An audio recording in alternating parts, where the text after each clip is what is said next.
유다서 1장 8절 그러한데 꿈꾸는 이 사람들도 그와 같이 육체를 더럽히며 본의를 업신여기며 영광을 비방하는도다. 아멘. 원어중심 성경 강의 유다서 편 18번째 에니프니온 꿈이라는 제목으로 말씀을 나누겠습니다. 그러한데 꿈꾸는 이 사람들도 그러한데 호모이오스 멘토이라고 해요. 두 단어인데요. 호모이오스 뭐뭐같이 마찬가지로 그와 같이 멘토이는 실제로라는 말이에요. 맨이란 말이 이제 아멘의 맨이에요. 그래서 실제로 참으로라는 뜻이에요. 그러니까 참으로 똑같이 앞에서 이야기한 것들 그것과 똑같이 꿈꾸는 이 사람들도 꿈꾼다는 말은 에니프니아조예요. 에니프니아조에 이제 분사형을 해서 꿈꾸는 사람들이라고 한 거죠. 꿈꾼다는 말은 처음에 이제 유다서 1편 때 이제 말씀드렸죠. 유다가 이제 초대교회에 나타난 이단자들, 영지주의자들 주로 그들이 이제 행태를 보면서 이 유다서를 쓴 거고요. 그리고 이제 그들이 하나님을 믿는다. 그러고 만났다. 자기의 어떤 그런 체험을 이야기하면서 그 육적인 그런 것에서 이제 벗어나지 못하면서 사는 자들이다라고 했었죠. 1차적으로 교회에 나타난 그러한 이제 이단 사상을 가진 자들인 거죠. 그렇지만은 우리가 지금 계속 공부하고 있지만은 그 꿈꾸는 자들이나 또는 소돔의 그 멸망하는 자들이라든가 전부 우리라고 했잖아요. 성경 자체가 성경을 읽는 독자들에게 주시는 말씀이라고 했죠. 그러니까 이 꿈꾸는 자 역시도 성경 독자인 우리의 그 죄성과 어떤 불가능을 가르쳐주는 이야기하고 있는 거죠. 그들이 육체를 더럽히며 권위를 업신여기며 영광을 비방한다고 해요. 여기서 이제 맨이란 단어가 나와요. 참으로 그들이 사르크스, 육체를 더럽히고 권위는 퀴리오테스예요. 퀴리오테스는 퀴리오스에서 나온 말이에요. 퀴리오스는 주인이란 말이죠. 그러니까 그 주인의 권리, 주인의 통치, 이걸 이제 퀴리오테스라고 하는 거죠. 그러니까 주님의 통치권에 대해서 그거를 업신여긴단 말은 아데테오예요. 요거는 이제 무효로 한다, 거절한다라는 거예요. 그러니까 그걸 무의미하게 만든다라고 하는 거죠. 그리고 영광을 비방한다. 영광은 독사, 그리고 비방한다. 블라스페메어예요. 중상하다, 비방하다, 모독하다. 신성 모독에 관한 단어죠. 근데 성경학자들은 이제 이 독사, 영광이라는 말을 해석하기를 이제 대체로 천상의 어떤 존재들, 천사를 포함해서 그런 존재로 보는 경향들이 있어요. 그래서 제가 표준 세번역본이랑 공동 번역을 소개해 놨죠. 표준 세번역 같은 경우에는 마찬가지로 이 사람들도 꿈꾸면서 육체를 더럽히며 권위를 업신여기며 영광스러운 존재들을 모독하고 있습니다. 라고 번역을 했죠. 영광스러운 어떤 존재로 보는 거예요. 영광을. 그리고 공동 번역은 이제 가톨릭과 기독교가 함께 번역한 거예요. 여러분 가운데 몰래 끼어든 자들도 이와 마찬가지로 제정신을 잃고 자기 육체를 더럽히며 하나님의 권위를 업신여기고 영광스러운 천사들에게 욕설을 퍼붓고 있습니다. 이렇게 이제 번역을 해놨어요. 우리가 이제 천사에 대해서 공부를 했었잖아요. 앙겔로스에서. 그 내용을 이제 우리는 알기 때문에 굳이 이런 번역을 할 필요가 없다라는 걸 이제 우리는 알죠. 그냥 영광, 독사는 하나님의 영광으로 보면 되는 거죠. 자, 오늘 제목이 꿈이잖아요. 꿈꾸는 자들, 꿈인데 성경에 보면은 꿈과 관련된 이야기들이 많이 나와요. 혼자 꾸기도 하고 또 하나님이 또 직접 꿈에 나타나시기도 하고 성경에 나타난 꿈 이야기를 살펴보면은 오늘 이야기가 좀 더 이해가 잘 됩니다.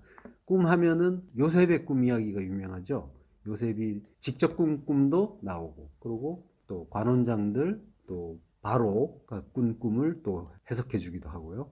그리고 사사기에서는 이제 기드온 이야기에서 이제 꿈 이야기도 나오죠. 그리고 다니엘이 또 느부갓네살 왕의 꿈을 해석해 주는 그런 이야기도 있고요. 근데 이제 성경에서 꿈은 대체로 이제 중요한 어떤 메시지를 전해주기도 하고, 그리고 스토리의 결정적인 전환을 만들기도 해요. 오늘은 이제 몇 가지 꿈과 관련된 그 이야기를 살펴보면서 꿈과 그리고 그 꿈을 꾸는 자들에 대한 의미를 살펴보겠습니다.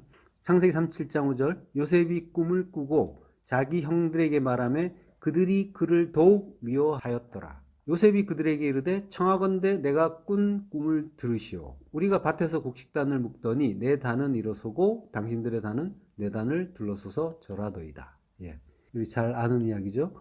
요셉이 이제 꿈을 꿨다고 해요. 꿈은 히브리어로는 할롬이라고 합니다. 그리고 꾸었다라는 말은 할람이라고 해요. 그러니까 할롬을 할람했다라고 하는 거죠. 그렇게 꿈을 꾼 요셉이 자기 형들에게 말하매라고 해요. 형들은 이제 아흐예요. 아흐의 복수형이겠죠. 아흐는 형제입니다.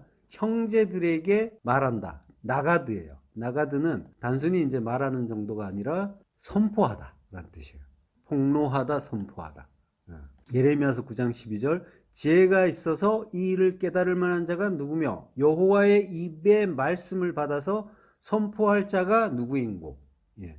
자, 그러니까 요셉이 말한 거는 지금 단순히 자기 꿈 이야기를, 물론 이제 요셉은 그렇게 말을 했겠죠. 그렇지만은 성경 기자는 그걸 가지고 뭔가를 선포했다라고 이제 표현하고 있는 거예요. 그러니까 선포했다면은 하나님의 말씀이겠죠. 하나님의 뜻이고, 예, 그걸 선포했다라는 그 의미를 담아서 단순히 말했다가 아니라 나가드라는 단어를 쓴 거예요. 자, 그렇게 꿈을 꾸고 꿈에 대해서 말을 했어요. 말을 했더니 그 형제들의 반응이 어때요? 그를 더욱 미워하더라. 예, 미워한다고 하는 거죠. 그러니까 요셉의 꿈 이야기는 제가 다 소개는 안 해드렸지만 자기 단에 다른 형제들의 곡식단이 절하고, 그리고 해, 달, 별이 또 자기에게 절하는 이야기가 또 나오죠. 그래서 꿈꾸는 요셉이다 이런 말도 이제 하잖아요. 많이 그런 브랜드도 있던데. 그러니까 요셉과 이제 꿈 이야기를 하면서 우리는 하나님의 이제 그 진리를 제대로 알지 못할 경우에는 표피적으로 보게 되면은 뭔가 우리가 꿈을 가지고 열심히 노력을 하고 그리고 정진을 하면 그 꿈을 이룰 수 있다라는 그런 교훈으로 얻는 경우가 많죠. 근데 이제 우리는 이제 그런 내용이 아니라는 걸 이제 다 알고 있잖아요. 예. 어쨌든 요셉은 이 꿈 때문에 미움을 받고 그리고 고난을 겪어요. 요셉이 이제 애굽으로 팔린 후에 고생한 이야기를 잘 살펴보면은 적어도 요셉은 자기 꿈을 이루기 위해 노력하는 그 삶, 그걸 산 건 아니라는 걸 알 수가 있죠. 자기가 꾼 꿈을 이루기 위해서 뭔가 노력했다 이런 거는 전혀 없잖아요. 나중에 이제 그 꿈에 대해서 생각났다 형제들 만났을 때 그런 이야기를 하기도 하잖아요. 그러니까 요셉은 지금 꿈을 꿈으로써 자기 부인의 십자가 죽음을 죽는 자가 되는 거죠. 형제들의 미움을 받고 고난을 받는, 그렇게 미움을 받으면서 어떻게 돼요? 나중에 형제들의 주가 되잖아요. 지금 이거는 예수 그리스도의 모습이죠. 그리고 그 속에 들어가는 성도의 모습까지 다 담고 있는 그러한 이제 존재라고 볼 수가 있는 거죠. 성경을 잘 보면은 지금 이제 요셉이 꾼 꿈 자체는 이게 야곱으로부터 이어진 꿈이었어요. 창세기 27장 28절 하늘은 하늘의 이슬과 땅의 기름짐이며 풍성한 곡식과 포도주로 내게 주시기를 원하노라. 만인이 너를 섬기고 열국이 내게 굴복하리니 내가 형제들의 주가 되고 내 어미의 아들들이 내게 굴복하며 내게 저주하는 자는 저주를 받고 내게 축복하는 자는 복을 받기를 원하노라. 예. 이삭이 야곱을 축복하는 장면이죠. 여기에서도 나오잖아요. 형제들의 주가 된다라고 하는 거예요. 형제들의 주가 된다는 말은 아흐, 형제요. 그리고 이제 게비르라는 말이 나와요. 주인, 주. 그리고 내 어미의 아들들이 내게 굴복하며라고 해요. 어미의, 엠의 아들, 벤들이 이제 굴복한다라고 하는 거죠. 지금 요셉의 꿈하고 지금 비슷한 내용이죠. 근데 이삭의 축복에서, 야곱이 받은 이삭의 축복에서 주목할 부분은 형제들, 아들들 이런 표현이에요.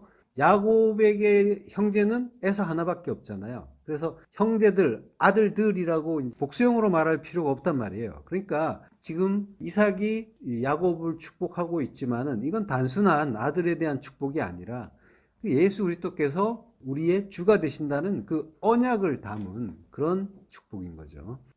나중에 물론 요셉이 애굽 총리가 되고 형제들의 주가 돼요. 그래서 그들의 절을 받아요.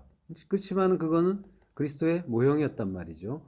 이 축복의 언약이 나중에 창세기 49장으로 가면은 다시 유다에게로 이어지잖아요. 창세기 49장 8절 유다야 너는 내 형제의 찬송이 될지라 내 손이 내 원수의 목을 잡을 것이요 내 아버지의 아들들이 내 앞에 절하리로다. 형제들의 주가 된 거죠. 그리고 10절. 규가 유다를 떠나지 아니하며 통치자의 지팡이가 그 발 사이에서 떠나지 아니하기를 실로가 오시기까지 이르리니 그에게 모든 백성이 복종하리로다.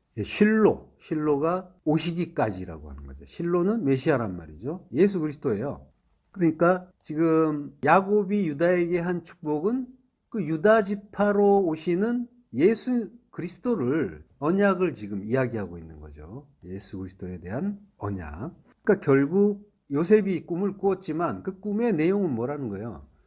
요셉의 꿈이 아니라 하나님의 꿈이라는 거죠. 하나님의 뜻이 담긴 꿈이었단 말이죠. 그러니까 하나님이 당신의 꿈을 택한 자에게 부어주시는 것이 꿈의 내용인 거죠. 그러면 하나님의 꿈을 꾼 자는 어떻게 된다는 거예요? 요셉에게서 나타났죠? 자기의 꿈은 없고 하나님의 꿈을 이루는 삶을 사는 그 모습을 보여주는 거죠. 그 예수 그리스도, 그가 머리가 되시는 하나님 나라라는 하나님의 꿈을 이루는 그 삶을 살게 되는데, 거기에 이제 예수 그리스도의 그 십자가 고난이 그대로 드러나는 삶을 사는 그런 모습을 이제 우리가 성경에서 발견할 수가 있는 거죠. 그러니까 꿈이라는 거는 하나님의 것이에요. 그리고 그 꿈을 꾸게 된 자는, 하나님의 꿈을 받게 된 자는 자기의 꿈이 삭제가 되는 거예요. 결국 십자가 죽음에 참여하는 자가 되는 거죠. 그래서 그리스도와 하나가 되는 자가 되는 거죠. 하나님의 꿈과 합치가 되는, 일치가 되는 존재가 되는 거죠. 자, 꿈은 밤에 잘 때 꾸는 거죠. 꿈이라는 거는. 그러니까 밤이라는 거는 뭐예요? 빛이 없는, 진리가 없는 때. 그때가 이제 밤이잖아요. 진리가 올 때, 빛이 올 때는 낮이라고 하죠. 그러니까 밤이란 말이에요. 진리가 없는, 하나님의 그 뜻을 알지 못하는 그 밤 같은 세상에서 자기 부인의 그 십자가 죽음이라는 잠은 죽음의 은유잖아요. 그 죽음이란 말이에요. 자기 부인의 죽음. 그 죽음을 죽는 그 존재에게 하나님 나라가 세워지는 그 이야기를 우리에게 언약으로 주시는 것. 이게 이제 꿈의 정의가 되는 거죠. 자, 우리는 이 땅을 사는 이 삶 자체가 실제라고 생각한단 말이에요. 그래서 우리가 밤에 자면서 꾸는 꿈에 대해서는 그것은 허상이라고 해요. 왜냐하면 자다가 깨면 그건 아무 흔적도 없기 때문이죠. 그러나 하나님의 편에서 보면은, 영혼에서 보면 이 인생 자체가 꿈이란 말이에요. 그래서 허상으로 보였던 하나님의 꿈이 결국은 실제가 되고, 우리가 실제라고 생각했던 이 현실의 삶은 꿈이 되는 거죠. 영혼 속에서 보면 그런 상관관계가 있는 거예요. 그러니까 여러 가지 우리가 어떤 행위들을 해요. 그 행위들을 통해서, 그 행위들을 하면서 우리는 몸이 피곤해진단 말이에요. 그럼 뭐예요? 우리가 잠을 잔다는 건 율법적인 행위 끝에 그 율법의 죽음을 겪는다는 거예요. 행위를 멈추게 되니까. 그래서 죽음이라는 거예요. 그래서 그 죽음을 죽을 수밖에 없도록 하나님 우리를 그렇게 만드셨어요. 그래서 밤에 잠을 자는 그런 모습이 나오는 거예요. 그래서 밤에 잠을 잘 수밖에 없도록 해주시고, 그리고 그 잠자는 자에게, 죽은 자에게 꿈을 넣어주신단 말이에요. 십자가 죽음을 죽을 수밖에 없도록 해주시고, 우리에게 계시로, 현몽으로 진리를 깨닫게 하시고, 그 사이에서 우리는 어떠한 저항을 할 수 있는 그런 여지는 없는 거죠. 그러니까 뭐예요? 우리가 잠을 잘 때 나 꿈 꾸기 싫어 이러면서 꿈을 거부할 수가 있나요? 그렇듯이 불가항력적인 은혜로 그 꿈 같은 하나님의 묵시가, 계시가 우리 안에 들어오고 그 꿈 같은 그 나라가 세워지는 거죠. 그걸 꿈이라고 하는 거예요, 성경에서. 그러니까 성도는 무엇이 실제고 무엇이 꿈이냐, 지금 이제 꿈의 의미가, 성경에서 말하는 꿈의 의미와 인간 측에서 받아들인 꿈의 의미가 같은 언어인데 서로 다른 개념을 갖고 있단 말이에요. 그 모순을 이해하셔야 되는 거예요. 그래서 이것들이 이제 조금 헷갈리게 다가올 수도 있지만 내용은 이해하시죠? 그러니까 실제 같은 이 세상이 사실은 꿈이구나. 성도는 그걸 알게 되는 거죠. 그리고 하나님이 주신 그 꿈 같은 언약, 그게 실제구나로 받아들이는 자가 성도라는 거죠. 그리고 그게 현실이다. 그게 나에게서 실제로 이루어질 것이다 라고 하는 것. 그걸 이제 아는 자가 은혜 받은 자고 꿈꾸는 자인 거죠. 예. 창세기 37장 19절 서로 이르되 꿈꾸는 자가 오는도다. 자, 그를 죽여 한 구덩이에 던지고 우리가 말하기를 악한 짐승이 그를 잡아먹었다 하자. 그의 꿈이 어떻게 되는지를 우리가 볼 것이니라 하는지라. 예. 여기 이제 문장의 시작에 37장 19절 문장의 시작에 빠진 단어가 힘내라는 단어가 있어요. 힘내라는 말은 보라, 자. 이게 이제 주의를 요구할 때 주위에서 잘 살펴보라 이런 의미로 그 환기시켜주는 의미로 이제 쓰는 단어예요. 그러면서 이제 뭔가 중요한 게 나온다라고 하는 거죠. 예, 그럴 때 이제 쓰는 건데, 예, 어쨌든 이 형제들이 지금 힘내라는 말을 쓴단 말이에요. 그리고 꿈꾸는 자가 온다라고 하는 거예요. 꿈꾸는 자는 지금 뭐라고 하냐면요, 바알 할롬이라고 해요. 바알은 주인이란 뜻이죠. 바알 신도 있지만은 원래 의미는 주인이에요. 남편, 주인. 그러니까 주인이고 남편이고 소유주란 말이에요. 소유주. 그러면 뭐예요? 하나님을 뜻하는 단어예요. 사실은 원래는. 하나님을 오해하면 바알 신이 되는 거죠. 그러니까 할롬의 꿈의 바알 주인, 꿈의 주인이 온다라고 하는 거예요. 꿈은 이제 복수형으로 쓰여서 보라, 그 꿈들의 주인이 온다라고 하는 거죠. 자, 근데 이 꿈들의 주인이 오는데 어떻게 하라는 거예요? 그를 죽이자고 하는 거죠. 하라크, 죽이다, 살해하다라는 말인데요. 그러니까 꿈꾸는 자, 꿈의 주인은 어떻게 된다는 거예요? 죽는다고 하는 거죠. 살해당한다고 하는 거죠. 그를 죽여서 한 구덩이에 던진다라고요.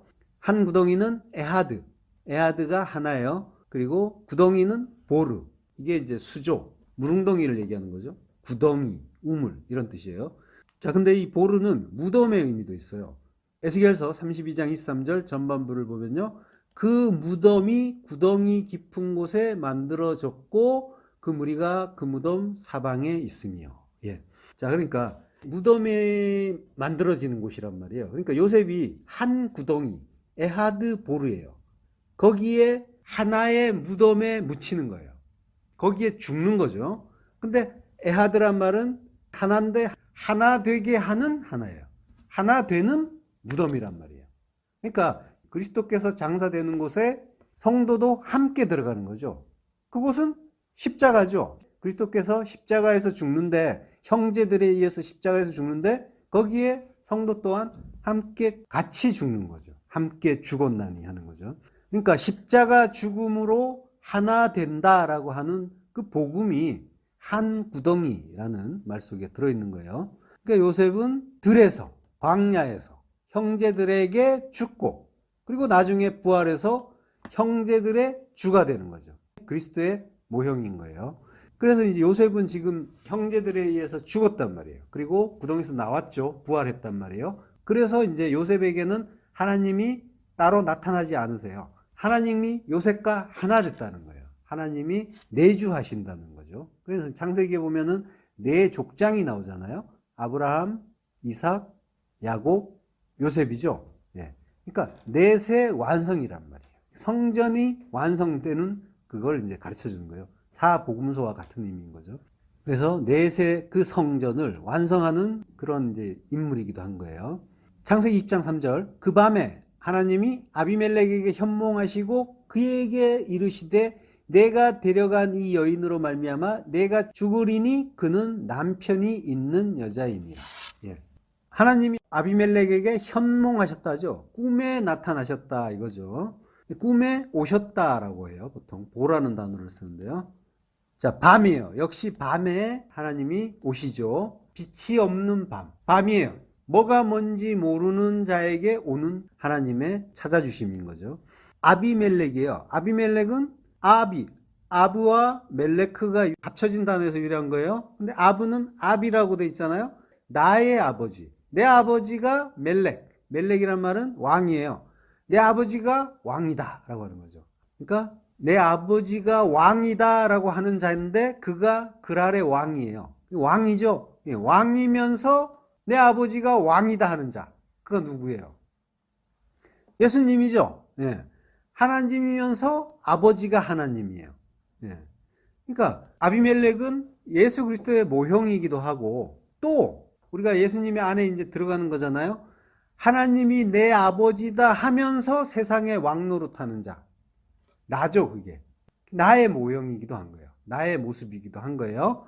자, 그러한 자가 아브라함의 아내이자 누이인 사라를 데려가는 거예요. 자, 근데 이제 그를 데려갔는데 그 여인으로 말미암아서 내가 죽는다라고 하는 거죠. 근데 이제 그러니까 남편이 있는 자다라고 하니까 어때요? 아비멜렉은 억울하죠. 그래서 말하는 거예요. 4절이에요. 창세기 6장 4절. 아비멜렉이 그 여인을 가까이 하지 아니하였으므로 그가 대답하되 주여 주께서 의로운 백성도 멸하시나이까. 그가 나에게 이는 내 누이라고 하지 아니하였나이까. 그 여인도 그는 내 오라비라 하였사오니 나는 온전한 마음과 깨끗한 손으로 이렇게 하였나이다. 예.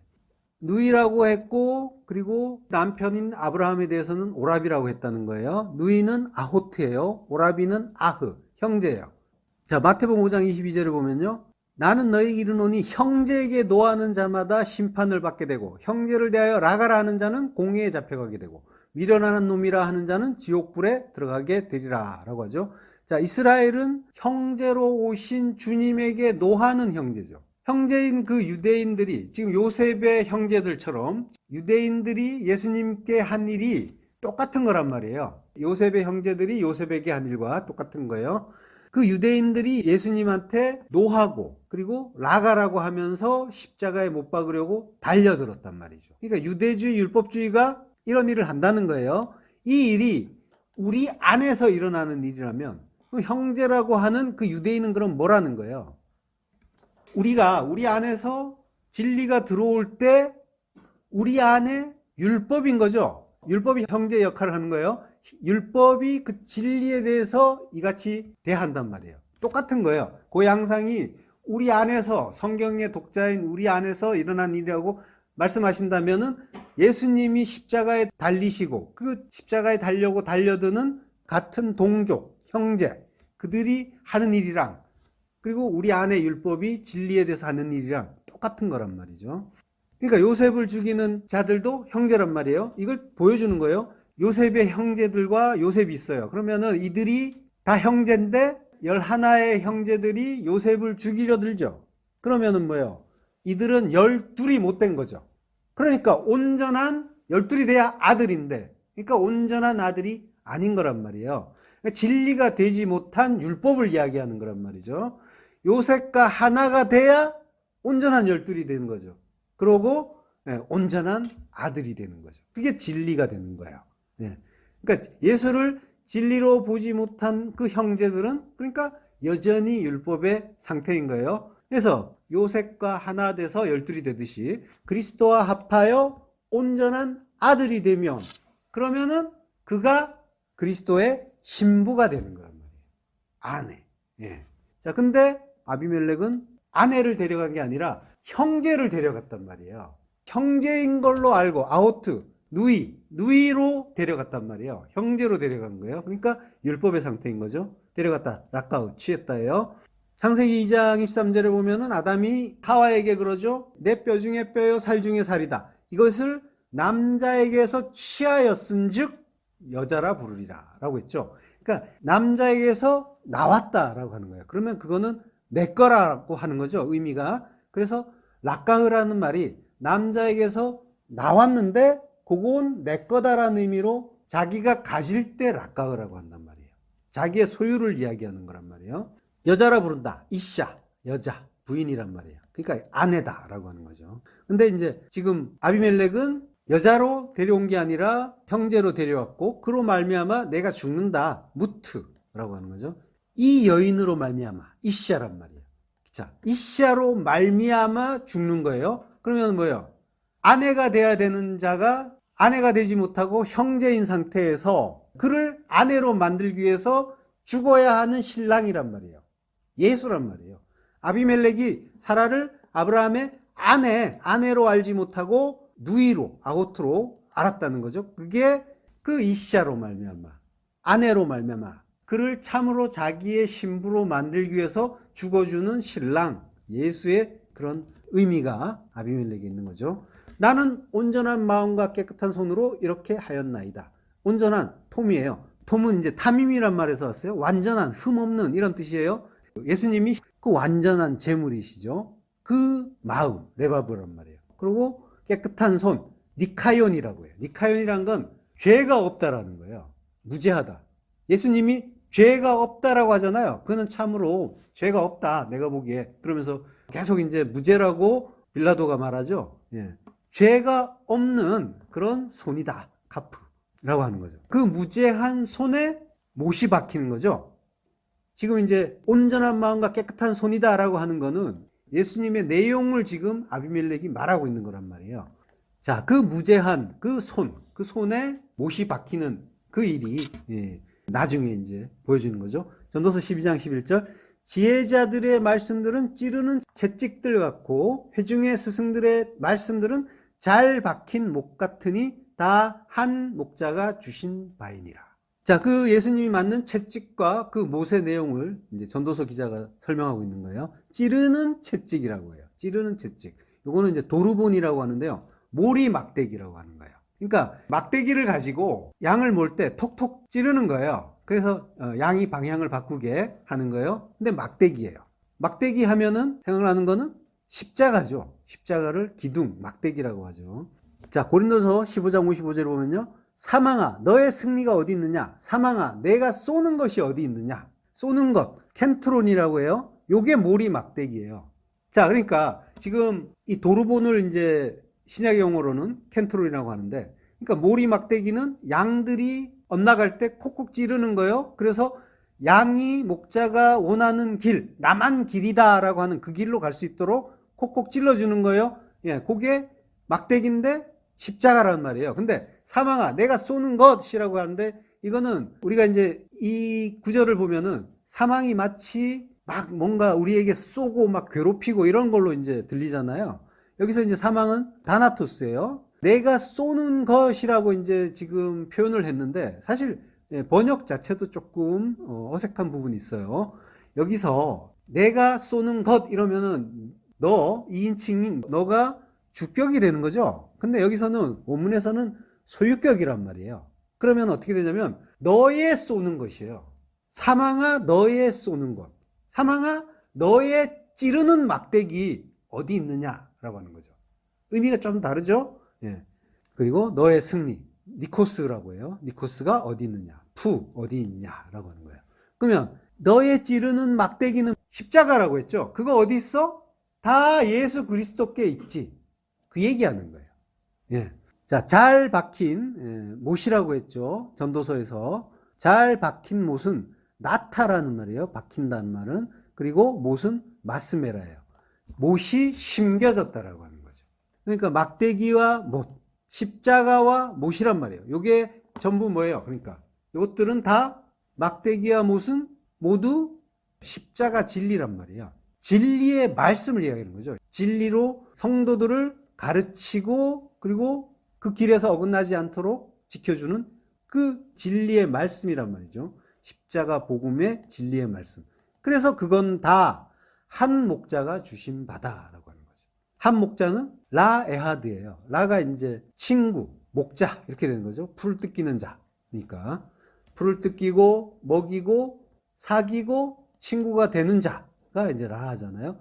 그러니까 에하드예요. 그러니까 에하드가 아까 뭐라고 했어요? 하나인데 하나 되게 하는 이란 뜻이잖아요. 그러니까 하나 되게 하는 목자, 친구, 예수 그리스도를 이야기하는 거죠. 그가 주신 바다 나탄이에요. 나탄은 두신 거라고 했죠. 지어서 두신 것, 세워둔 것. 나탄, 주다, 두다, 놓다, 세우다, 만들다예요. 그러니까 하나님이 만들어서 두셨단 말이에요. 두시면은 그걸 깨달으면은 그건 나에게 주신 거다라고 했잖아요. 그 의미를 알면 나에게 주신 것. 진리를 알라고 뭔가를 이제 제시를 해주시면 그걸 알아먹은 자에게는 준 것이 된다고 했죠.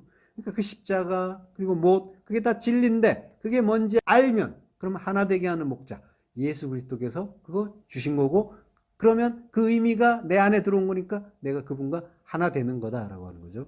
자, 그리고 이제 창세기 20장 7절에서 하나님이 말씀하세요. 이제 그 사람의 아내를 돌려보내라. 돌려보내라라는 말이 슈브라는 말인데요. 이게 히필형으로 쓰였어요. 이 슈브라는 말은 되돌아가다, 회복하다 이런 뜻인데 회복하다, 회개하다라는 뜻이에요. 그러니까 슈브의 히필형이니까 히필형은 사역 능동형이란 말이죠. 그러니까 회개하게 하다라는 그런 의미가 되는 거죠. 예. 그래서 그리스도께서 그 신부, 그 아내를 이제 회개시키는 그런 의미까지 들어있는 거고요. 창세기 40장 8절 그들이 그에게 이르되 우리가 꿈을 꾸었으나 이를 해석할 자가 없도다. 요셉이 그들에게 이르되 해석은 하나님께 있지 아니하나이까 청하건대 내게 이르소서라고요. 자, 요셉의 꿈이 계속됩니다. 감옥에서 그 관원장들이 한 말이죠. 꿈을 꾸었는데 해석할 자가 없다. 그러면서 이제 그 요셉에게 꿈에 대한 이야기를 하죠. 그때 요셉이 창세기 40장 19절 지금부터 사흘 안에 바로가 당신의 머리를 들고 당신을 나무에 달리니 새들이 당신의 고기를 뜯어 먹으리다 하노니. 예.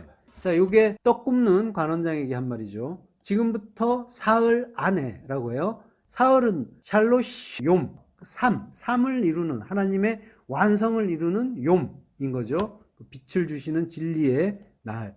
예, 그때 당신의 머리를 든다라고 하는 거예요. 바로가 든다라는 말은 낫사예요. 머리를 든다. 로시를 낫사 든다라고 하는 거예요. 그러니까 바로가 그 세상 왕이 당신의 머리를 들어 올린다라고 하는 거죠. 자, 세상 왕은 항상 또 누구예요? 나라고 했잖아요. 성경은 나라는 세상에서 건져서 구원으로 인도하는 이야기죠. 애굽이라는 그 세상에서 건져서 낫사 들어 올린단 말이에요. 가지고 가다. 십자가 들고 따라가는 그 이야기하는 거예요. 자, 그러니까 당신의 머리를 들어 올린다. 이 말은 결국 십자가 죽음까지도 이야기하는 그런 의미가 있는 거예요. 근데 이제 당신의 머리가 이제 떡 굽는 간원장의 머리이기도 하지만 교회라고 한다면은 교회의 머리, 그리스도가 되는 거죠. 그러니까 당신의 머리는 그리스도란 말이에요. 그리스도가 들린다라고 하는 거예요. 들림받는다. 십자가에 달린다라는 그런 의미가 있는 거죠. 술 맡은 관원장도 마찬가지죠. 술 맡은 관원장은 그 포도주, 그 피, 생명의 피 주시는 머리 되는 그 관원장, 장이란 말 자체가 머리란 말이에요. 자, 그래서 떡 맡은 관원장은 나무에 달려서 죽고 결국 술 맡은 관원장은 나가죠. 죽는 자는 예수고 옥에서 나가는 자는 부활하는 자, 그리스도라고 했잖아요. 예, 죽고 부활하고. 그리고 그 관원장은 같은 자라고 했잖아요. 떡과 포도주를 주는 자. 자, 당신을 나무에 단다라고 할 때 단다는 말은 탈라예요. 걸다, 매달다. 예. 탈라라는 말은 파자하면은 종말의 가르침이라는 거예요. 종말의 가르침. 예, 타우와 라메드란 말이에요. 그러니까 종말의 가르침이에요. 종말의 가르침이 뭐라는 거예요? 나무에 달리는 거라는 거죠. 십자가에 달려 죽는 것. 요게 종말의 가르침이다라고 하는 거죠. 예, 새들이 당신의 고기를 뜯어 먹으리이다. 그러니까 새, 율법이 예수님을 십자가에 달아 죽이고 예수님은 바사르, 육신으로 오셔서 율법이 되어서 죽으시는 거죠. 그게 예수님이 우리에게 보여주신 본이죠. 십자가에 달려서 모든 육신은 이렇게 멸망해야 된다라고 하는 거죠. 그 육신이 내 안에 율법이란 말이죠. 그거 십자가에 달아 죽여야 된다라고 하는 거예요. 그것이 사흘 안에 살롯이 욤이란 말이에요. 사흘로 완성된다. 셋으로 하나님의 그 은혜로 완성된다라고 하는 거죠. 그리스도의 은혜가 담긴 말인 거죠. 거기에 이제 지금부터 사흘이라고 했는데 오드라는 말이 또 나온단 말이에요. 연속, 계속, 다시 이런 말이란 말이에요. 그러니까 영원의 의미가 있는 거예요. 한 번 하는데 그게 영원히가 되는 거죠. 그러니까 그리스도의 영 단번에 은혜가, 죽음의 그 은혜가 담긴 말이 오드인 거죠. 그러니까 내가 나무에 달려 죽어줄게. 십자가 죽음을 죽어줄게. 한 번으로 영원까지 너희를 살리는 그 죽음으로 죽어줄게. 라고 하시는 의미가 담긴 말이죠. 자, 그리고 요셉이 또 바로의 또 꿈에 대해서도 해석을 해주죠. 창세기 41장 1절 만 2년 후에 바로가 꿈을 꾼즉 자기가 나일 강가에 서 있는데 보니 아름답고 살찐 7 암소가 강가에서 올라와 갈밭에서 뜯어먹고 그 뒤에 또 흉하고 파리한 다른 7 암소가 나일 강가에서 올라와 그 소와 함께 나일 강가에 서 있더니 그 흉하고 파리한 소가 그 아름답고 살찐 7소를 먹은지라. 예. 예, 원문으로 보면은 12,000년 후에라는 말이 사실은 조금 특이해요. 요게 이제 기본형으로 보면 하야, 캐츠, 샤나, 욤이에요. 요게 변형된 원문으로 보면 바예히, 그리고 있었다, 미케츠, 끝으로부터, 그리고 쉐다타임, 야밈, 날들의 두 해의 끝으로부터 있었다 라고 하는 거죠. 예. 쉐나타임이 이제 샤나가 해인데, 해, 연 할 때 1년, 2년 할 때. 근데 쉐나타임이 쌍수예요. 해가 둘이라는 거예요. 그 이제 이걸 2년이라고 했어요. 보통은 쉐나임이라고 둘이라는 글자가 또 있어요. 쉐나임, 샤나 이렇게 하면 되는데 이걸 샤나에 쌍수를 써갖고 쉐나타임이라고 했어요. 그 해들의 끝으로부터 있었다라고. 이 캐치가 이제 끝인데 거기에 이제 전치사 민을 써가지고 미캐치라고 하는 거예요. 끝으로부터 있었다라고 하는 거예요. 자, 이 캐치라는 단어는 끝이라는 말인데 이게 이제 날들의 끝이잖아요. 해가 있지만 날들의 끝이란 말이에요. 날의 끝은 뭐예요? 우리에게 있어서 날의 끝이라면 뭐가 돼요? 종말이 되겠죠. 우리의 멸망의 때가 되는 거죠. 그래서 종말의 의미가 있는 그런 단어인 거예요. 캐치가. 예레미야서 51장 13절 많은 물가에 살면서 재물이 많은 자여 내 재물의 한계 곧 내 끝이 왔도다. 예, 종말의 의미가 있죠. 바로의 그 상황과 상태와 지금 꿈 이야기와 비슷한 그런 내용이죠. 자, 바로는 세상 왕이고 나라고 했어요. 그러니까 내가 멸망당할 때가 왔다라는 그런 의미가 담겨 있는 말이 12,000년 후에라는로 번역된 말인 거예요. 자, 진리의 빛을 받는 때가 낮이라고 했잖아요. 낮. 예. 욤이라는 글자 자체가 요드와 맴이라는 글자죠. 그래서 손을 뻗어서, 요드가 손이에요. 그리고 맴이라는 글자가 미음자처럼 돼 있는 거. 요게 물, 말씀, 진리 이런 뜻이란 말이에요. 그러니까 손을 뻗어서 진리를 주시는 것. 요게 낮이다라고 하는 거예요. 그러니까 빛을 주시는 때예요. 요게 이제 단순히 해가 있는 때가 아니라 영적으로 보자면 그리스도의 그 진리가 깨달아지는 때인 거예요. 그때가 낮이고 날인데 날들이란 말이에요. 욤의 복수예요. 야밈이라고 해요. 요거는 어떻게 되어 있냐면 글자가 요드하고 맴이라고 했잖아요. 욤이. 근데 요거는 야밈은 요드맴이에요. 그래서 그게 두 번 반복이 돼요. 그러니까 두 번 말하는 거예요. 진실로 확실하다라고 하는 거죠. 예. 그리고 이제 샤나가 이제 쉐나타임, 쌍수로 썼다고 했잖아요. 쌍수라는 건 뭐예요? 똑같은 것이 둘일 때 쓴다고 했죠. 뒤에 나오는 이야기들을 보면은 7 살찐한 암소, 그리고 7 흉하고 파리한 암소, 7년 풍년, 7년 흉년, 이렇게 이제 둘 나오잖아요. 이런 식으로 이 같은 내용의 이야기들이 반복해서 나오는 그것과 연관을 지어서 워드플레이를 하면서 쓰는 쌍수이기도 하고, 예, 그게 둘이 같은 의미라고 하는 거죠. 둘인데 하나다. 근데 이제 내용은 다르게 보여질 수 있는 예수와 그리스도처럼, 예, 그런 의미가 있는 두 해인 거예요. 쌍수, 쉐나타임이. 하늘 할 때 샤마임이잖아요. 그것도 쌍수잖아요. 그러니까 같은 내용의 이야기들이 반복돼서 나올 때 쓰는 게 쌍수예요. 그래서 위의 하늘, 아래의 하늘. 그러나 내용은 다르지만, 그러나 같은 거다. 깨달으면 같은 거다라고 하는 거죠. 예, 그 샤나라는 해는 샤나라는 동사에서 왔어요. 바꾸다, 변하다요. 그러니까 변화가 있는, 변함이 있는, 뭔가 진리의 깨달음이 있는 두 개의 해들이다라는 그런 의미가 되는 거죠. 자, 바로가 꿈을 꾼 즉이라고 해요. 꿈을 꾼 즉이라고 하는데 여기도 역시 힘내라는 말이 빠져 있어요. 힘내가 아까 뭐라고 했죠? 보라, 자, 이런 뜻이라고 했죠. 그러니까 뭔가 특별한 장면, 특이한 장면, 주목할 만한 장면이 있을 때 힘내라는 말이 나온단 말이에요.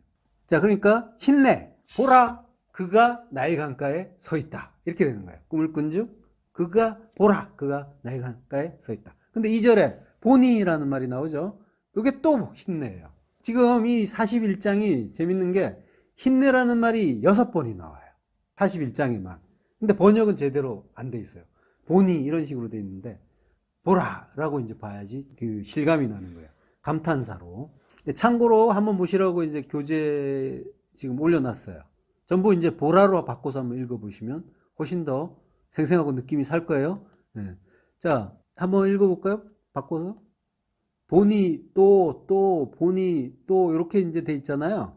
요걸 보라로 이제 바꿔서 한번 보시면은 그 의미가 더 산단 말이죠. 자, 창세기 41장 2절.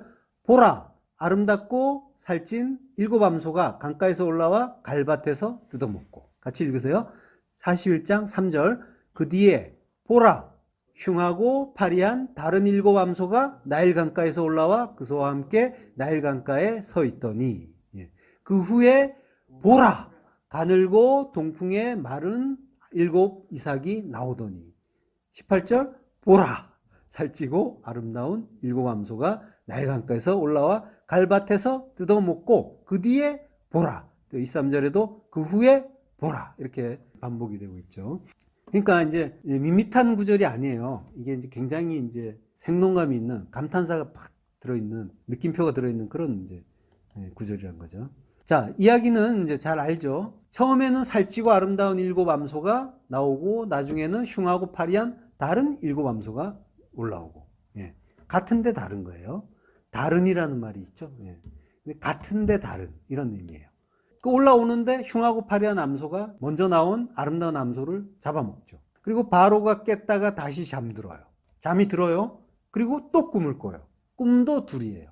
그래서 이제 계속 짝을 이룬단 말이죠. 그래서 쌍수가 나온 거예요. 자, 두 번째 꿈에는 충실한 일곱 이삭, 그리고 마른 일곱 이삭이 나오죠. 나중에 나온 마른 이삭이 또 먼저 나온 충실한 이삭을 삼켜버리죠.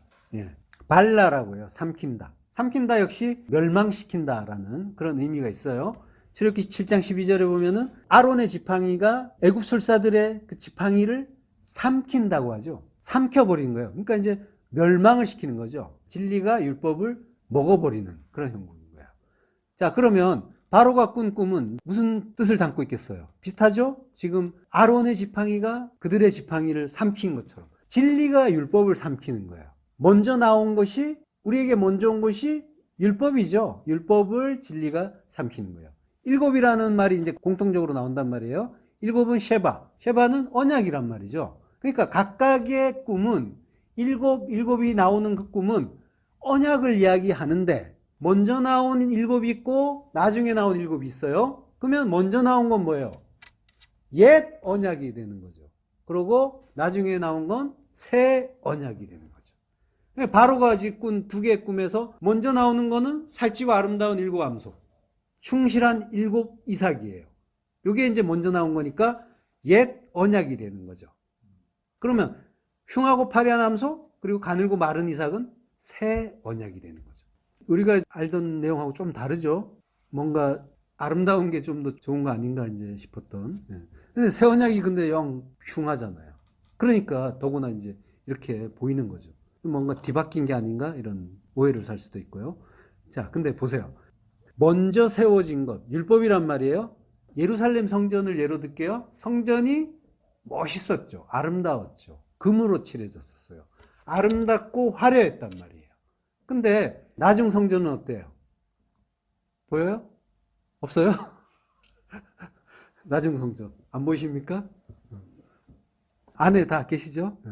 자, 그러니까 먼저 성전은 눈으로 보이는 화려하고 아름다운 거예요. 근데 나중 성전은 어때요? 안 보여요. 작아요. 가늘어요. 말랐어요. 겨자씨 같아요. 보이지 않는 거예요. 자, 나중에 올라온 암소를 흉하고 파리하다고 해요. 흉하다는 말은 라예요. 라는 나쁘다, 악하다, 악이다라는 거죠. 자, 그러면 지금 뭐예요? 나중에 올라온 그 암소를 우리가 나쁘다, 악하다 이렇게 본다라고 하는 거예요. 그게 악하고 나쁜 것이 아니라 그걸 보는 자가, 꿈꾸는 자가 이거를 악한 걸로 본단 말이에요. 나중에 올라온 암소를 새 언약이라고 하는데, 그러면은 지금 뭐예요? 새 언약이 나쁘다, 악하다라고 표현하고 있는 거죠. 이렇게 본다는 거예요, 우리가. 새 언약이라는 건 뭐예요? 새 언약이라는 말은 좋아 보이지만 새 언약이라는 거는 죽이는 거예요. 죽여서 살리는 거란 말이에요. 그래서 죽이는 거예요. 부수는 거예요. 하나님이 성도의 그 다시 살리는 그 부활을 위해서 옛 성전을 파괴하고 멸망을 시킨단 말이에요. 그래서 하나님의 그 과정 속에 들어간 자는, 그 과정을 사는 성도는 자기 인생을 자기 마음대로 멋지게 폼나게 자기 뜻과 계획을 세우고 그리고 아름답게 꾸며보려고 하던 그 모든 꿈이 박살이 나는 거죠. 왜? 그게 꿈이니까. 그거 진짜 아니니까. 우리는 진짜인 줄 알고 열심히 이 세상에서 꿈을 꾸고 계획을 세우고 그걸 이루어 보려고 하는데 하나님이 그거 꿈이다라고 해주시는 거죠. 그 꿈은 의미가 없는 거니까, 자다 깨면 없어지는 거니까. 그래서 하나님이 빛없는 그 밤에 찾아오셔서 우리 안에 하나님의 꿈을 넣어주신단 말이에요. 그러면 그 바람에 내 꿈은 사라지는 거예요. 그리고 보이지도 않는 그 나라, 하나님이 주신다고 하는 그 나라, 그 언약, 그게 나에게서 이루어지려고 하고 또 그 성전으로 지어지는 삶을 살라고 하는데 그게 내 마음에 들겠냔 말이에요. 안 들잖아요. 죽을 지경이잖아요. 괴롭잖아요. 마음에 안 들어요. 그래서 악이에요. 악이란 말이에요. 그래서 소리치죠. 하나님, 나한테 도대체 왜 이러세요? 한 번쯤 소리쳤잖아요. 마음에 든다면 이런 소리 하겠냔 말이에요. 하나님 나빠요. 이렇게 된 거죠. 보이지 않는 그 하나님 나라, 그거는 이 땅에서는, 이 세상에서는 악으로 보인단 말이에요. 우리가 생각하는 천국은 따로 있다니까요. 창세기 13장 10절. 이에 롯이 눈을 들어 요단 지역을 바라본즉 소알까지 온 땅에 물이 넉넉하니 여호와께서 소돔과 고모라를 멸하시기 전이었으므로 여호와의 동산 같고 애굽 땅과 같았더라. 여호와의 동산 같고 천국 같다는 거죠. 애굽 땅 같았더라. 그러나 뭐래요? 멸하시기 전이라는 거죠. 멸하실 거라는 거죠. 그걸 가지고, 멸할 것을 가지고 그거 좋다고 쫓아가고 있단 말이죠. 꿈을 깨셔야 된다니까요. 우리가 꾸는 꿈, 하나님의 꿈을 우리가 꾸어야 되는데 우리가 이 세상을 바라본단 말이에요. 여기에서 꿈을 꾼단 말이에요. 내 계획을 갖는단 말이에요. 그랬더니까 어때요? 괴롭잖아요. 힘들잖아요. 이게 무슨 하나님이 주신다는 그 꿈은 보이지도 않고, 그리고 나를 그 나라로 지어 가신다고 하나님이 그 꿈을 말씀하시는데 도무지 마음에 안 들고, 그래서 전혀 감사하지 못하겠고 찬송하지 못하는 것으로 보인단 말이죠. 내가 마음에 들어야지. 눈으로 바라봤을 때 보기에 좋은 것, 내 마음에 드는 것, 그게 많아야지 여호와의 동산, 천국이잖아요. 내가 바라는 천국. 그거 이루어줘야 감사와 찬송이 나오잖아요. 천국 만들어주신다면서 나의 그 아름답고 화려하고 찬란한 그 옛 성전 박살내버리시면 감사가 나오겠냐고요. 찬송 안 나온다니까요. 악이란 말이죠. 그러나 참으로 감사해야 할 하나님의 그 은혜, 우리에게 그 꿈 주시는 그 은혜, 그게 우리 안에서 점점 그 형태를 갖추고 그것이 실제로 깨달아지게 되어 있는 거죠. 성도는. 그래서 더 이상 괴롭다고 고통스럽다고 하나님 이거 마음에 안 들어요 라고 악이라고 악을 쓰지 않게 될 수가 있는 거죠. 자, 그러니까 새 언약, 요게 그 악의 모습으로 오는 그 이유를 이해하셔야 되는 거죠. 이해하라는 말은 양해하라는 말이 아니에요. 잘 묵상하고 깨달으시라는 그런 뜻입니다. 자, 그리고 파리해요. 파리하다고 하죠. 다크, 가는 여인, 낮은, 고운, 미세함. 그러니까 아주 작다는 거예요. 미세하다는 거예요. 파리하다 할 때도 다크고, 이삭에 대해서도 가늘고 마른 이삭이다 할 때도 가는단 말이 다크예요. 이스라엘이 광야에서 만나 먹었잖아요. 만나도 작고 가늘다라고 하죠. 작고 가늘단 말이 다크예요. 열왕기상 19장 12절. 또 지진 후에 불이 있으나 불 가운데에도 여호와께서 계시지 아니하더니 불 후에 세미한 소리가 있는지라. 세미하다. 여기 다크란 말이죠. 자, 그러니까 이 땅에서 지각되는 그 언약, 그 하나님 말씀, 하나님의 꿈, 그거는 보이지도 않고 잘 들리지도 않는단 말이죠. 다크예요. 샘이에요. 겨자씨 같단 말이죠. 눈에 잘 보이지도 않아요. 그리고 우리가 먼저 든 자가 나중된다고 하죠. 나중된다는 말이 에스카토스예요. 나중된다는 건 새 언약을 이야기하는 거죠. 에스카토스란 뜻이 뭐냐면은 극도의 맨 끝에 가장 가치 없는, 가장 작은 그것이 진짜 이루어진다라고 하는 거죠. 나중 오는 그 새 언약. 그러니까 이 세상에서 가장 작고 가치 없는 게 언약이고 천국이란 말이죠. 보이지 않기 때문에. 세상이 보기에 율법의 그 두 마음이 보기에, 세상은 항상 나잖아요. 나의 그 두 마음, 선악으로 보는 두 마음, 이 세상을 실제로 보는 두 마음, 진리를 보지 못하는 두 마음, 그 두 마음이 보기에 나를 살찌워주지 않는 그 진리는, 그 천국의 진리는 눈에 보이지 않는단 말이죠. 그래서 무가치하단 말이죠. 그래서 가장 가치 없는 것, 에스카토스란 말이죠. 내 마음에 들지 않는 거란 말이에요. 그래서 선이 아니고 항상 악이란 말이죠. 그렇게 무가치하고 악으로 보이는 천국의 새 언약이 세상에서 살찐 나, 부자인 나, 언약을 받았으나 여전히 율법의 두 마음, 세상 부자로 사는 나를 먹어버리는 것, 이게 구원이고 은혜라는 거죠. 다니엘서 2장 34절, 또 왕이 보신즉 손대지 아니한 돌이 나와서 신상의 쇠와 진흙의 발을 쳐서 부서뜨리매, 그때 쇠와 진흙과 녹과 은과 금이 다 부서져 여름 타작마당에 겨같이 되어 바람에 불려 간 곳이 없었고, 우상을 친 돌은 태산을 이루어 온 세계에 가득하였나이다. 예. 바벨론의 느부갓네살 왕이 꿈을 꾼 거죠. 꿈을 꿨는데 무슨 꿈인지를 몰라요. 그러니까 하나님이 뭔가를 주셨는데 도무지 이게 뭔지 모르겠다는 거죠.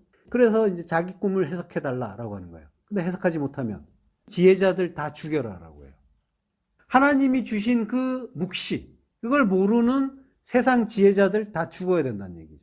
우리 안에 세상 지혜, 그거 죽이라는 이야기인 거예요. 나로 보자면, 나로 봐야 되니까 우리 안에 세상 지혜 다 죽여야 된다라고 하는 거예요.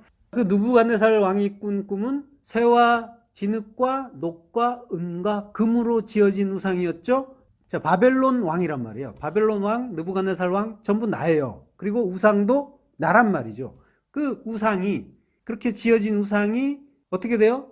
손대지 않은 돌이에요. 에벤은 하나님의 아들이죠. 파자하면 알레프와 벤이잖아요. 하나님의 아들 예수 그리스도라는 뜨인 돌이 스스로 날라와서 그 우상, 나를 박살낸다는 거죠. 무슨 뭐 로마가 어떻고 알렉산더 왕의 그 이제 나라들 이런 이야기들 이제 막 하는데, 우상 이야기란 말이에요. 나 이야기 하는 거예요. 그런 나라들이 있을 거예요. 근데 1차적으로 그런 나라겠지만 나라는 나란 말이에요. 성도 이야기하는 거란 말이에요. 그 우상을 깨는 그 이야기. 자, 돌이 나와서라고 해요. 나온다는 말은 계자르예요. 자르다 결정하다인데 이게 명사형이 계제라예요. 명령 판결이에요. 그러니까 이게 심판이란 거죠. 돌이 날라와서 나 박살내는 거, 이게 심판이다.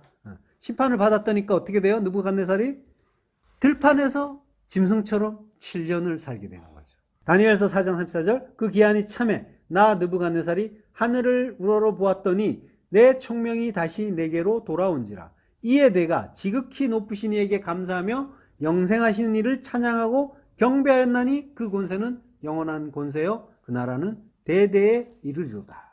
느부갓네살이 쫓겨나서 들짐승과 함께 살면서 소처럼 풀을 뜯어먹고 7대를 지내요. 이게 우리 이야기하는 거란 말이에요. 7대. 그 언약의 기간 동안 광야에서 주님이 주시는 양식 먹으면서 풀을 먹이는 그 양식을 먹으면서 내가 짐승 맞구나 하는 그 자각을 얻는 것, 그 이야기하는 거란 말이에요.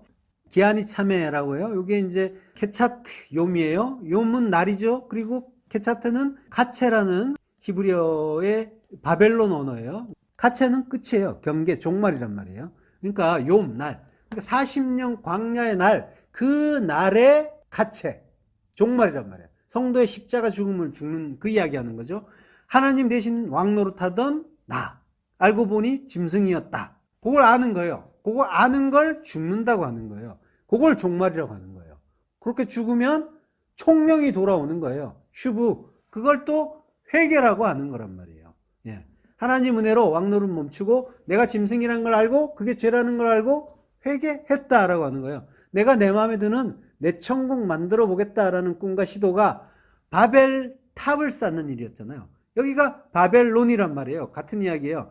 나의 성전, 나의 천국을 하늘에 닿게 천국으로 만들어 보겠다라고 하는 거죠. 그러나 하나님의 꿈, 네가 이루는 그 꿈이 아니라 내가 네 안에서 이루는 그 꿈, 그거 이루겠다고 하는 그 뜻을 깨달으면은 돌이켜서 회개하고 하나님의 선하심을 찬양하는 자가 되는 거죠. 그게 성도의 심판의 날이고 종말이고 멸망인 거죠. 예. 그러니까 그거 만들겠다고 우리가 고난에 참여하는 자로 이 세상을 조금 힘들게 가고 있는 거죠. 그런데 아는 거란 말이에요. 아는 걸 죽음이라고 한다니까요. 죽음을 어렵게 생각하는데 내가 어떤 존재인지를 알고 하나님의 은혜가 어떻게 이루어지는 걸 알면은 그러면은 나는 하나님을 찬양하는 자가 되고 그 하나님의 은혜 앞에 엎드릴 수가 있는 자가 된단 말이에요. 그래서 나의 것을 더 이상 주장하지 않는 자가 될 수 있단 말이죠. 그걸 종말이라고 하는 거예요. 멸망이라고 하는 거예요. 그게 하나님 나라를 이루는 일이에요. 그러니까 그 멸망, 그 종말은 좋은 멸망이고 종말이고 죽음인 거죠. 자, 신명기 13장 5절. 그런 선지자나 꿈꾸는 자는 죽이라. 자, 이렇게 꿈꾸는 자는 느부갓네살 왕처럼 요셉처럼 죽는 거란 말이에요. 무트, 죽는 거예요. 근데 호팔령이에요. 사역 수동태예요. 자, 그러면 어떻게 해석되냐면 너는 선지자나니까 오예요, 영어로. 히브리어도 오예요. 선지자 또는 꿈꾸는 자를 죽게 만들게 될 것이다요. 호팔령이란 말이에요. 사역 수동태. 그러니까 죽게, 꿈꾸는 자를 죽게 만들게 될 것이다. 그럼 뭐예요? 내가 죽이는 게 아니죠? 죽이긴 죽이죠. 죽이긴 죽이는데 어떤 뜻에 의해서 죽이게 되는 거죠. 그러면은 내가 죽이는 선지자 꿈꾸는 자는 누구라는 거예요? 내가 죽게 만드는 선지자 꿈꾸는 자인 거죠. 그는 조금 앞쪽에 보면 선지자 꿈꾸는 자가 하는 일에 대해서 나와요. 신명기 13장 1절이에요. 너희 중에 선지자나 꿈꾸는 자가 일어나서 이적과 기사를 내게 보이고 라고요. 이적과 기사를 보이는 자인 거죠. 너희 중에서, 케레브예요. 너희 중. 이스라엘 안에서 나오는 걸 수도 있지만 우리 안에서 나오는 내부, 중앙이란 말이에요. 내 안에서 일어나서 십자가로 우뚝 서는 거예요. 우뚝 서서 오트, 표시, 표직, 표적. 요게 이제 이적이에요. 이적이 오트예요. 표시, 표적. 그리고 기사는 모페트라고 해요. 이적 기사예요. 역시 표시 비슷합니다. 그러니까 이적과 기사, 징조, 표적 이런 걸 이제 보인다고 하는 거죠. 자, 이사야서 7장 14절. 그러므로 주께서 친히 징조를 너희에게 주실 것이다. 오트예요. 보라 처녀가 잉태하여 힘내. 보라 처녀가 잉태하여 아들을 낳을 것이요 그의 이름을 임마누엘이라 하리라. 징조를 주시는데 징조가 뭐래요? 아들이에요. 임마누엘이에요. 임마누엘은 우리와 함께 계시는 하나님이 우리와 함께 계신다. 함께 계시는 하나님. 그럼 뭐예요? 표적과 기사를 하는 이는 하나님이신 거죠. 그러니까 예수 그리스도를 말하는 거죠. 그를 죽여라. 그를 죽게 만들게 될 거다라고 하는 거죠. 왜? 너희는 선악과 먹고 스스로 하나님처럼 된 자니까. 하나님, 그리고 하나님 말씀을 대적하고 죽일 수밖에 없는 자니까.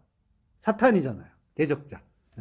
그래서 우리는 우리 꿈을 꾸기 바쁘단 말이에요. 우리 꿈만 생각하느라고. 그래서 육체를 더럽히고 권위를 업신여기고 영광을 비방했단 말이에요. 내 꿈 꾸느라고 바빠가지고. 우리가 이 세상의 꿈을 꾸는 자였단 말이죠. 근데 하나님이 그 밤에 그 어둠 속에 잠들어 있는, 죽어 있는 나를 찾아와서 현몽해 주시고 내 꿈을 박살내고 하나님의 꿈을 부어주셨단 말이에요. 그게 은혜인 거죠. 그런데 꿈꾸는 자는 죽여라. 그를 죽게 만들게 될 거다. 이거는 이 말씀은 뭐예요? 내가 먼저 죽어줄게 라고 하는 말씀인 거죠. 먼저 죽어주시는데 이게 너와 함께 죽는 거야. 우리도 죽어야 된다라고 하는 그 말씀이 들어있는 거죠. 그러니까 하나님의 꿈, 그거는 결국 한마디로 하면 새 창조란 말이에요.